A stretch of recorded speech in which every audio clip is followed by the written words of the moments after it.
எந்த ஒரு உலக தலைவரும் தாக்குதலை நிறுத்தும்படி இந்தியாவை நிர்பந்திக்கவில்லை என்று பிரதமர் நரேந்திர மோடி தெரிவித்துள்ளார். ஆபரேஷன் சிந்தூர் தொடர்பாக மக்களவையில் விளக்கமளித்த அவர், ராணுவத்திற்கு முழு சுதந்திரம் அளிக்கப்பட்டதாகவும், பாகிஸ்தானின் தொலைதூர பகுதிக்குள் நுழைந்து இந்திய ராணுவம் தாக்குதல் நடத்தியதாகவும் குறிப்பிட்டார்.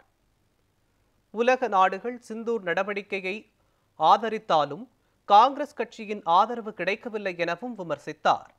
தொடர்ந்து பேசிய பிரதமர், முப்படைகளும் கூட்டாக இணைந்து செயல்பட்டு பாகிஸ்தானில் இருந்த பயங்கரவாதிகளின் பயிற்சி முகாம்களை அழித்ததாக கூறினார். உலகின் எந்த சக்தியும் தீவிரவாதிகளுக்கு எதிராக இந்தியா நடவடிக்கை எடுப்பதை தடுக்க முடியாது என்று தெரிவித்த பிரதமர், எந்த உலக தலைவரும் தாக்குதலை நிறுத்தும்படி இந்தியாவை நிர்பந்திக்கவில்லை என்றும் குறிப்பிட்டார்.